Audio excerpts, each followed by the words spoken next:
श्री राधा कृष्णाय नमो नमः। सर्वप्रथम मैं भगवान श्री राधा गोविंद के चरण कमलों की वंदना करता हूँ। आप सभी प्रिय सज्जन भक्त श्रोताजनों को भी सादर नमस्कार करता हूँ। पिछले कथा में हमने श्री गर्ग संहिता के महात्म्य का श्रवण किया था। आज की कथा से मैं इस ग्रंथ के प्रभु की लीला कथाओं का शुभारंभ कर रहा हूँ। एक समय नैमिषारण्य में शौनक जी और अन्य ऋषियों के बीच श्री गर्ग मुनि पधारते हैं। शौनक जी ने उनका आदर सत्कार और पूजन किया। उन्होंने गर्ग ऋषि से भगवान की लीला संबंधित विषयों का विस्तार से कहने का आग्रह भी किया।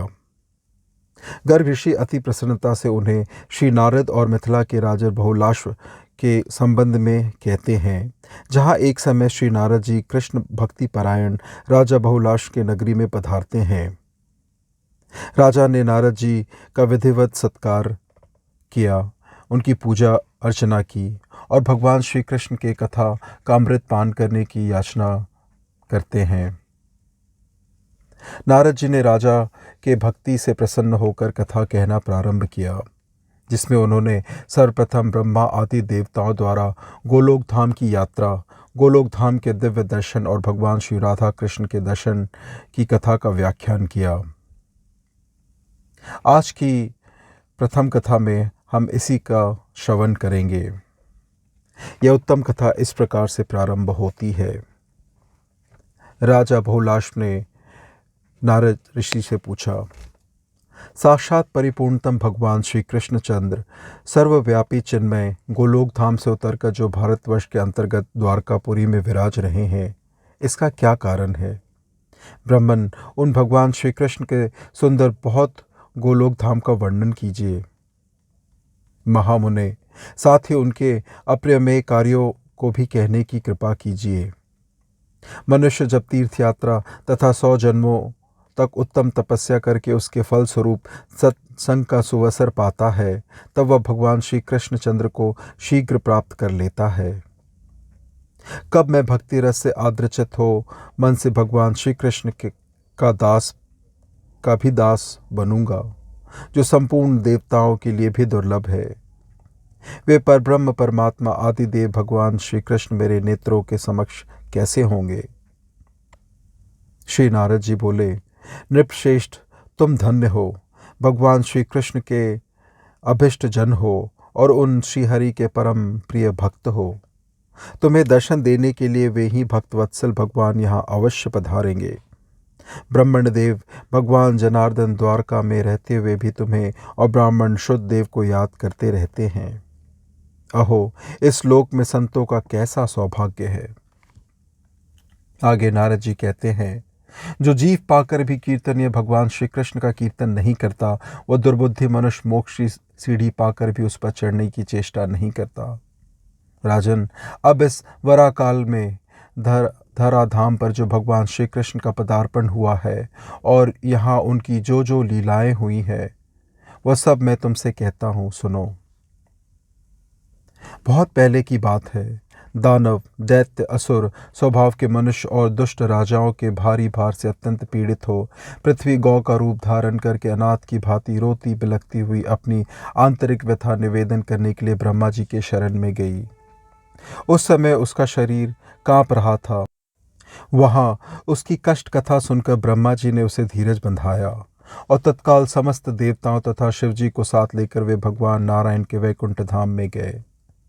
वहां जाकर ब्रह्मा जी ने चतुर्भुज भगवान विष्णु को प्रणाम करके अपना सारा अभिप्राय निवेदन किया। तब लक्ष्मीपति भगवान विष्णु उन उद्विग्न देवताओं तथा ब्रह्मा जी से इस प्रकार बोले, ब्राह्मण, साक्षात भगवान श्री कृष्ण ही अगणित ब्रह्मांडों के स्वामी परमेश्वर अखंड स्वरूप तथा देवातीत है। उनकी लीलाएं अनंत एवं अनिर्वचनीय है।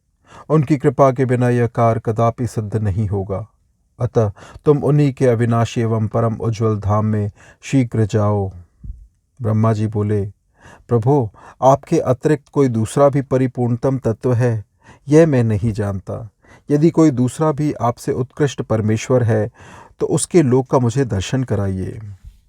नारद जी कहते हैं, ब्रह्मा जी के इस प्रकार कहने पर परिपूर्ण भगवान विष्णु ने संपूर्ण देवताओं सहित ब्रह्मा जी को ब्रह्मांड शिखर पर विराजमान गोलोक धाम का मार्ग दिखलाया। वामन जी के बाएं पैर के अंगूठे से ब्रह्मांड के शिरोभाग का भेदन हो जाने पर जो छिद्र हुआ है वह ब्रह्म द्रव से परिपूर्ण था। सब देवता उसी मार्ग से वहां के लिए नियत जलायान द्वारा बाहर निकले। वहां ब्रह्मांड के ऊपर पहुंचकर उन सब ने नीचे की ओर उस ब्रह्मांड को नीचे देखा। इसके अतिरिक्त अन्य भी बहुत से ब्रह्मांड उसी जल में इंद्रायण फल के सदृश इधर उधर लहरों में लुढ़क रहे थे। यह देखकर सब देवताओं को विस्मय हुआ। वे चकित हो गए। वहां से करोड़ों योजन ऊपर 8 नगर मिले, जिनके चारों ओर दिव्य चहार दीवारी शोभा बढ़ा रही थी और झुंड के झुंड रत्न दीपमय वृक्षों से उन पुरियों की मनोरमता बढ़ गई थी। वहीं ऊपर देवताओं ने विरजा नदी का सुंदर तट देखा, जिससे विरजा की तरंगें टकरा रही थी। वह तट प्रदेश उज्ज्वल रेशमी वस्त्र के समान शुभ्र दिखाई देता था। सोपानों से वह अत्यंत उद्भाषित हो रहा था। तट की शोभा देखते और आगे बढ़ते हुए वे देवता उस उत्तम नगर में पहुंचे जो अनंत कोटि सूर्यों की ज्योति का महान पुंज जान पड़ता था। उसे देखकर देवताओं की आंखें चौंधिया गई। वे उस तेज से पराभूत हो जहां के तहां खड़े रह गए। तब भगवान विष्णु की आज्ञा के अनुसार उस तेज को प्रणाम करके ब्रह्मा जी उसका ध्यान करने लगे। उसी ज्योति के भीतर उन्होंने एक परम शांति में साकार धाम देखा। उसमें परम अद्भुत कमल नाल के समान ध्वल 1000 मुख वाले महान शेषनाग का दर्शन करके सभी देवताओं ने उन्हें प्रणाम किया। राजन, उस शेषनाग की गोद में महान आलोक में लोकवंदित गोलोक धाम का दर्शन हुआ, जहाँ धाम अभिमानी देवताओं के ईश्वर तथा गणनाशीलों में प्रधान काल का भी कोई वश नहीं चलता। वहाँ माया भी अपना प्रभाव नहीं डाल सकती। मन, चित्त, बुद्धि, अहंकार, 16 विकार तथा महातत्व भी वहाँ प्रवेश नहीं कर सकते। फिर तीनों गुणों के विषय में तो कहना ही क्या है। वहाँ कामदेव के समान मनोहर रूप लावण्य शालिनी श्याम सुंदर विग्रह श्री कृष्ण पार्षदा द्वारपालिका कार्य करती थीं। देवताओं को द्वार के भीतर जाने के लिए उद्यत देख उन्होंने मना किया। देवता बोले, हम सभी ब्रह्मा विष्णु शंकर नाम के लोकपाल और इंद्र आदि देवता हैं। भगवान श्री कृष्ण के दर्शनार्थ यहाँ आए हैं। आगे नारद जी कहते हैं, देवताओं की बात सुनकर उन सखियों ने, जो श्री कृष्ण की द्वारपालिकाएं थी, श्रेष्ठ अंतपुर में जाकर देवताओं की बात कह सुनाई। तब एक सखी जो सतचंद्र नना नाम से विख्यात थी, जिसके वस्त्र पीले थे और जो हाथ में बेत की छड़ी लिए थी, बाहर आई और उन देवताओं से उनका अभिष्ट प्रयोजन पूछा। यहाँ पधारे हुए आप सब देवता किस ब्रह्मांड के अधिपति हैं, यह शीघ्र बताइए, तब मैं भगवान श्री कृष्ण को सूचित करके आपको उनके पास ले जाऊंगी। देवताओं ने कहा, अहो, यह तो बड़े आश्चर्य की बात है। क्या अनन्या ब्रह्मांड भी हैं?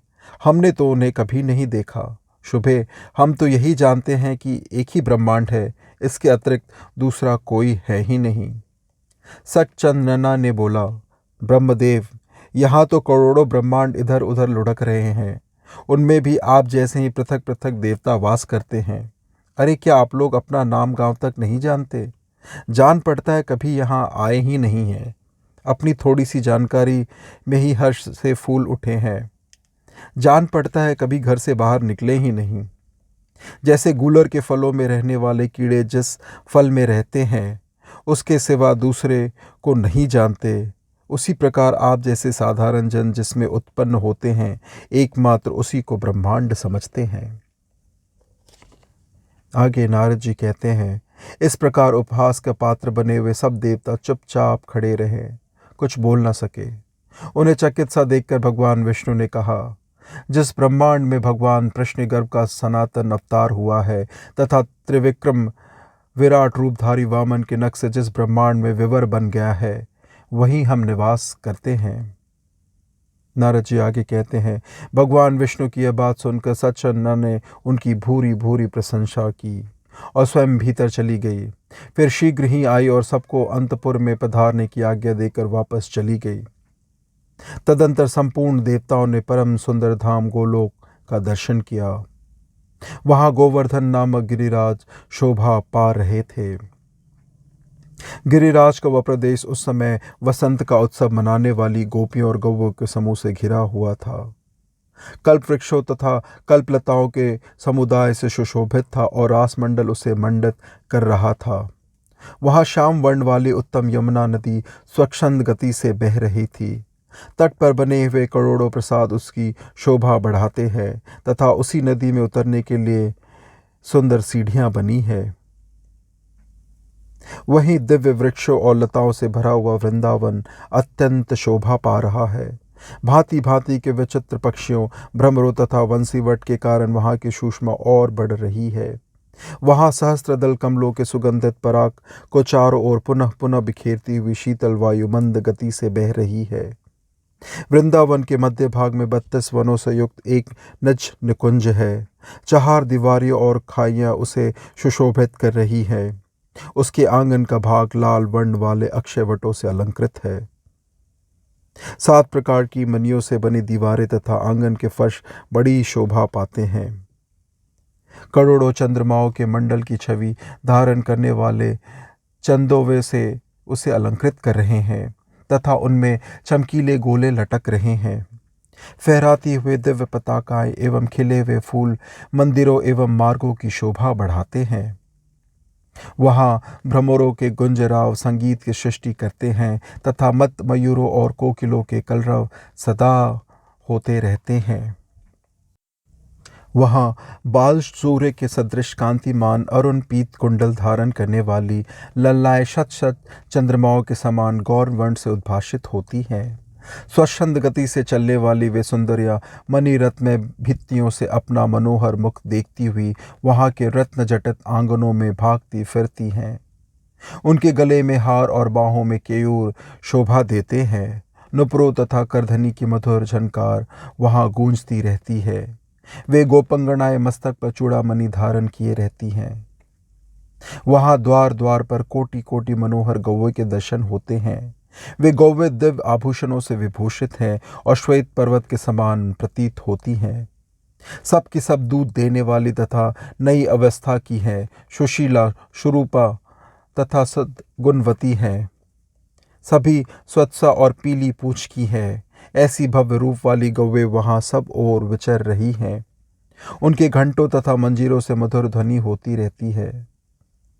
उन गौवों के सींगों में सोना मढ़ा गया है। वे सुवर्ण तुलहार एवं मालाएं धारण करती हैं। उनके अंगों से प्रभा छिटकती रहती हैं तथा सभी गौवे भिन्न भिन्न रंग वाली हैं। कोई उजली, कोई काली, कोई पीली, कोई लाल, कोई हरी, कोई तांबे रंग की और कोई चितकबरे रंग की हैं। किन्हीं किन्हीं का वर्ण धुएं जैसा भी है। बहुत सी कोयल के समान रंग वाली भी हैं। दूध देने में समुद्र की तुलना करने वाली उन गायों के शरीर पे तरुणियों के कनचित शोभित है, अर्थात युवतियों के हाथों के रंगीन छापे दिए गए हैं। हिरन के समान छलांग भरने वाले बछड़ों से उनकी अधिक शोभा बढ़ गई है। गायों के झुंड में विशाल शरीर वाले बैल भी इधर उधर घूम रहे हैं। उनकी लंबी गर्दन और बड़े बड़े सींग हैं। उन बैलों को साक्षात धर्म धुरंधर कहा जाता है। गौओं की रक्षा करने वाले चारवाहे भी अनेक हैं। उनमें से कुछ तो हाथ में बेत की छड़ी लिए हुए हैं और दूसरे हाथों में सुंदर बांसुरी लिए हुए हैं। उन सबके अंग का रंग श्याम है। वे भगवान श्री कृष्णचंद्र की लीलाएं ऐसे मधुर स्वरों में गाते हैं कि उसे सुनकर कामदेव भी मोहित हो जाए। इस दिव्य निज निकुंज को संपूर्ण देवताओं ने प्रणाम किया और भीतर चले गए। वहां उन्हें 1000 दल वाला एक बहुत बड़ा सा कमल दिखाई पड़ा। वह ऐसा सुशोभित था मानो प्रकाश का पुंज हो। उसके ऊपर एक 16 दल का कमल है तथा उसके ऊपर भी एक 8 दल वाला कमल है और उसके ऊपर चमचमाता हुआ एक ऊंचा सिंहासन है। 3 सीढ़ियों से संपन्न व परम दिव्य सिंहासन कौस्तुभ मणियों से जटित होकर अनुपम शोभा पाता है। उसी पर भगवान श्री कृष्णचंद्र श्री राधिका जी के साथ विराजमान है। ऐसी झांकी उन समस्त देवताओं को मिली। वे युगल रूप भगवान मोहिनी आदि 8 दिव्य सखियों से समन्वित तथा श्री दामा प्रवृत्त 8 गोपालों के द्वारा सेवित हैं। उनके ऊपर हंस के समान सफ़ेद रंग वाले पंखे झल रहे हैं और हीरों से बनी चवर डुलाए जा रहे हैं। भगवान की सेवा में करोड़ों ऐसे छत्र प्रस्तुत हैं जो कोटि चंद्रमाओं की प्रभा से तुलित हो सकते हैं। भगवान श्री कृष्ण के वाम भाग में विराजित श्री राधिका जी से उनकी बाईं भुजा सुशोभित है। भगवान ने स्वेच्छापूर्वक अपने दाहिने पैर को टेढ़ा कर रखा है।